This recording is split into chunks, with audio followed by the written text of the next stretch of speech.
बधाई देता हूँ। साथ ही बात आप जानते हैं कि बाबा साहब अम्बेडकर एक ऐसे महापुरुष हैं जिनकी जयंती 14 अप्रैल से शुरू होती है, पूरे अप्रैल भर मनाई जाती है। और बाबा साहब अम्बेडकर एक ऐसे महापुरुष हैं जिनकी जयंती केवल आप ही लोग नहीं मना रहे हैं, केवल भारत में ही। तो आगे कौन बढ़ा सकता है, कौन बढ़ाएगा? तो साथियों, अगर वर्तमान में देखा जाए, मुख्य रूप से बाबा साहब अम्बेडकर को मानने वाले दो प्रकार के लोग दिखाई देते हैं। एक वो लोग दिखाई देते हैं जो बाबा साहब अम्बेडकर के भक्त लोग हैं, माने वो भक्त टाइप के लोग हैं। तो भक्त लोग क्या करते हैं, जब 6 दिसंबर आएगा, 14 अप्रैल आएगा, तो बाबा साहब अम्बेडकर की प्रतिमा के पास में फूल माला चढ़ाएंगे, मोमबत्ती अगरबत्ती जलाएंगे और थोड़ा देर बैठकर पूजा अर्चना करते हैं। और उनको लगता है कि बाबा साहब के प्रति जो मुझे करना था मैंने कर दिया।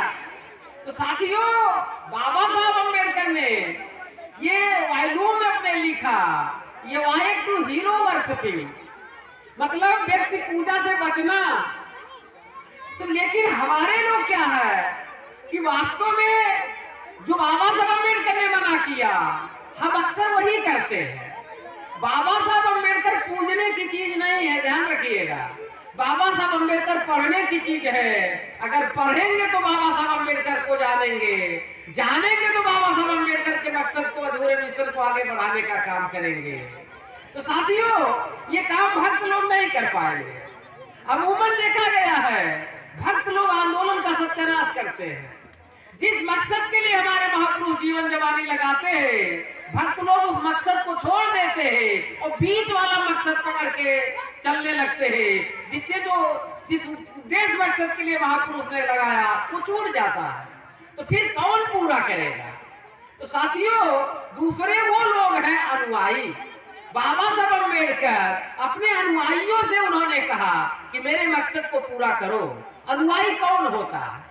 अनुयायी कौन होता? जो अपना बुद्धि, श्रम, समय, हुनर, पैसा, इवन अपना जिंदगी लगाने का काम करता है उस मकसद को पूरा करने के लिए, वो अनुयायी होता है। तो साथियों, हमें अनुयायी बनने की जरूरत है, हमें पूजक बनने की जरूरत नहीं है। नहीं तो क्या होगा, मूर्ति पे माला, विचारों पे ताला, विचारों पे ताला लगा दोगे। तो साथियों, आप जानते हैं एक लेखक ने बाबा साहब अम्बेडकर के बारे में लिखा है, dead Ambedkar is more dangerous than alive Ambedkar. इसका मतलब ये है मरे हुए अम्बेडकर ज्यादा खतरनाक हैं जिंदा अम्बेडकर की तुलना में। अब प्रश्न ये आता है, जो आदमी जिंदा है वो खतरनाक है, समझ में आता है, लेकिन जो आदमी अब है ही नहीं, फिर भी वो कैसे खतरनाक है, ये समझने जानने का मामला है। साथियों, अभी डॉक्टर साहब बोल रहे थे, उन्होंने कहा कि सबसे ज्यादा प्रतिमा अगर तोड़ी जाती है बाबा साहब अम्बेडकर की तोड़ी जाती है। क्यों तोड़ी जाती है? क्योंकि बाबा साहब अम्बेडकर के न रहते हुए भी डर व्याप्त है, भय व्याप्त है। वो डरते हैं, बाबा साहब के तो डरते थे, उनके न रहने उनकी प्रतिमा से भी डरते हैं, इसलिए उनकी प्रतिमा को तोड़ने का काम करते हैं। लेकिन किसी महापुरुष को अगर जीवित रखना है तो उसके विचार को जीवित रखना जरूरी है। अगर महापुरुष को जीवित रखना चाहते हैं तो महापुरुष के विचार को जीवित रखना होगा। क्यों रखना होगा? देखिए, बाबा साहब अपने जीवन में बहुत ज्यादा विजिलेंट रहे, बहुत ज्यादा सतर्क इस बात को लेकर रहे, क्योंकि बाबा साहब अम्बेडकर केवल बोले नहीं बल्कि वो लिख के गए। क्योंकि जब बाबा साहब अम्बेडकर अपना मूवमेंट चला रहे थे, समाज में पढ़े लिखे लोग बहुत कम थे। तो बाबा साहब अम्बेडकर ने सोचा, मेरे जाने के बाद मेरे कारवां को अगर ये बढ़ाना चाहेंगे, कैसे समझ पाएंगे मैं क्या करना चाहता हूँ, तो कैसे दिशा उनको दिग्दर्शन मिलेगा, तो बाबा साहब अम्बेडकर ने किताबों में लिख के रखा। सबसे ज्यादा अगर लिखने का काम किसी ने किया तो बाबा साहब अम्बेडकर ने किया। आज जो कुछ हम लोगों को मिल रहा है, अगर बाबा साहब अम्बेडकर लिख कर ना गए होते तो कुछ मिलता नहीं। तो वो किताबें हमारी मार्गदर्शक है। तो मैं वो कहना चाहता हूँ कि अगर अपने महापुरुष को आप जीवित रखना चाहते हैं तो महापुरुष के विचार को जिंदा रखना होगा। और विचार भी वैसे, विचार को हथियार से नहीं काटा जा सकता, लेकिन विचार को भी प्रचार की जरूरत होती है। अगर विचार किताबों में पड़ी रह जाएंगी तो दीमक लग जाएगा, किताब सड़ जाएगी, दीमक खा जाएंगे उसको। तो विचार को भी अगर स्थापित करना चाहते हैं तो उसका निरंतर प्रचार करना होगा। और दुनिया में जो परिवर्तन का मूल है वो विचार है। व्यक्ति का आचरण व्यवहार बाद में बदलता है, पहले उसका विचार बदल जाता है। दूसरी बात, बाबा साहब अम्बेडकर ने जो आंदोलन चलाया, किन कष्टों किन दुखों कैसे उन्होंने चलाया, इस बात की जानकारी हमारे लोगों को कम है। क्योंकि हमारे लोगों को लगता बड़े आसानी से सब कुछ मिल गया, तो साथियों बहुत आसानी से नहीं मिला। वास्तव में अगर बाबा साहब अम्बेडकर के संघर्षों का आप इतिहास देखेंगे तो आंखों से आपके आंसू आएंगे। उन परिस्थितियों में बाबा साहब अम्बेडकर ने लड़ाई लड़ी। क्योंकि हमारे लोगों को क्या था, हमारे लोग पशु से बदतर जिंदगी जीने के लिए मजबूर थे। क्योंकि हम लोग इस दंश को नहीं झेले हैं, हम लोग उस समय नहीं पैदा हुए थे। लेकिन इसीलिए इतिहास होता है। इतिहास को अगर आप पढ़ेंगे, बाबा साहब अम्बेडकर के संघर्ष को आप पढ़ेंगे तो ये बात पता चलेगा। लेकिन वर्तमान में भी क्या है, नर्सरी से लेकर आप पीएचडी कर लीजिए, क्या बाबा साहब अम्बेडकर के जीवन संघर्ष को पढ़ने को मिलता है क्या, जानने को मिलता है क्या? तो जानकारी ना होने से हमारा आदमी एकेडमिक रूप पे एमएससी, एमकॉम, पीएचडी बड़ी बड़ी डिग्रियां ले लेता है। लेकिन बाबा साहब अम्बेडकर के जब संघर्ष की जानकारी की बात होती तो उसे भी जानकारी नहीं होती है। जब जानकारी ही नहीं है तो बाबा साहब अम्बेडकर ने कहा, शिक्षा वो शेरनी का दूध है, जो पिएगा वो गुर्राएगा। तो हमारे लोग तो पिए, बड़ी बड़ी डिग्री ले लिए, लेकिन गुर्राते नहीं हैं। कम लोग गुर्राते हैं। इसका मतलब उस दूध में कहीं ना कहीं थोड़ी सी कमी है, इसलिए नहीं गुर्रा रहे हैं। वो जो रियल में बाबा साहब अम्बेडकर को पढ़ लेगा, जान लेगा, वो चुप नहीं रहेगा, वो बोलेगा। तो मेरा कहने का मतलब, ये संघर्ष जानना बहुत जरूरी है। साथियों, एक समय था हमारे लोगों के गले में मटकी बांध दी गई, पीछे झाड़ू बांधा गया। माने जो तालाब हुआ करते थे, जानवर पानी पी सकता था, कुत्ता बिल्ली पानी पी सकते था, लेकिन हमारे लोग नहीं पी सकते थे। कहने का मतलब ऐसी परिस्थितियां थी। तो ये जो परिस्थितियां चेंज हो गई, आज हम लोग बिसलरी का पानी पीते हैं, आरओ का पानी पीते हैं। ये जो पानी पीते हैं, लेकिन एक समय था हमारे लोग गंदा पानी पीते थे, हैजा फैलता था, लाखों लाखों लोग एक ही बार में मर जाते थे, उनको मौका ही नहीं पानी। लेकिन आज हम जब बिसलरी का पानी पीते हैं, आरओ का पानी पीते हैं, तो ये सोचते हैं ये पानी अपने आप पीने का मिल गया क्या? अरे 19 मार्च 1927 को महान सत्याग्रह बाबा साहब अम्बेडकर ने पानी पीने का किया, और उसके लिए बाबा साहब अम्बेडकर को लाठियां भी खानी पड़ी। इसकी वजह से स्वच्छ पानी पीने को मिलता है। तो मैं कहना चाहता हूँ कि आज जब एक घूंट पानी पीजिए तो वो भी बाबा साहब अम्बेडकर की देन है। याद करिए, ये पानी भी बाबा साहब अम्बेडकर की वजह से पीने को मिल रहा है, नहीं तो गंदा पानी पीने के लिए तो हम विवश ही हुआ करते थे।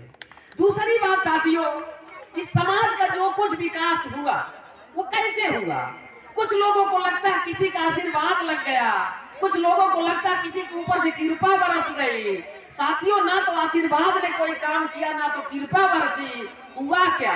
1848 से लेकर अर्थात ज्योतिराव फुले जी से लेकर बाबा साहब अम्बेडकर तक बहुत कठिन संघर्ष चला। 108 सालों का बहुत कठोर संघर्ष चला, जिसकी वजह से पढ़ने लिखने का मौका मिला। और ये जो पढ़ाई लिखाई का मौका ये बड़े आसानी से नहीं मिला। बड़ी संख्या में हमारी माताएं और बहनें बैठी है, इनको और भी ये बात जानना और समझना होगा। आप जानते हैं, जब 1848 में महाराष्ट्र के पूना में पहली बार राष्ट्रपिता ज्योतिराव फुले, माता सावित्रीबाई फुले ने पहला बालिकाओं का स्कूल खोला, तो जब स्कूल खोला गया तो वो घर घर जाते थे, भेजो अपनी लड़कियों को भी पढ़ाना लिखाना जरूरी है। लेकिन लोगों के मन में क्या था, लड़की है, किसको पढ़ाने लिखाने की ज्यादा जरूरत नहीं है, ये पराया धन है, इसको ज्यादा पढ़ने लिखने की क्या जरूरत है। एक ऐसा मामला, ऐसा विचार पैदा कर दिया गया था। लेकिन उन लोगों ने बहुत प्रयास किया, 7 लड़कियां पहली बार पढ़ने को निकली। मैं जो बात आपको बता रहा हूँ, किन संघर्षों की वजह से हम लोगों को यहाँ तक हम पहुंचे हैं, अगर आप नहीं जानोगे तो एहसास नहीं होगा आपको। इसलिए इस बात को जानना बहुत जरूरी है। जब वो जाने लगी तो उनको उल्टा रायन पता नहीं क्या क्या कहा गया, फिर भी वो हाथ के बाद बस थोड़ा कष्ट उठा लेना, आए बहुजन मेरे मरने के बाद। युग युग से तुम कष्ट सहे हो, युग युग से तुम कष्ट सहे हो, ये इतिहास पुराना है। युग युग से तुम कष्ट सहे हो, ये इतिहास पुराना है। मिलजुल कर हम सबको यारो सत्ता पे कब जा पाना है। बढ़ा सको तो आगे बढ़ाना, बढ़ा सको तो आगे बढ़ाना, वरना यही थमा देना। ऐ बहुजन मेरे मरने के बाद बस थोड़ा कष्ट उठा लेना, ऐ बहुजन मेरे मरने के बाद।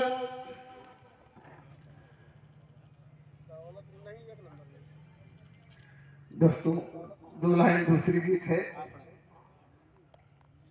अम्बेडकर की, अम्बेडकर की तरह इस जहां में, अम्बेडकर की तरह इस जहां में न कोई हुआ है, न आगे ही होगा। अम्बेडकर की तरह इस जहां में न कोई हुआ है, न आगे ही होगा। किसी भी नजर से अगर साफ देखो, उन्हें राष्ट्र की सबसे ज्यादा फिक्र थी। किसी भी नजर से अगर साफ देखो, उन्हें राष्ट्र की सबसे ज्यादा फिक्र थी।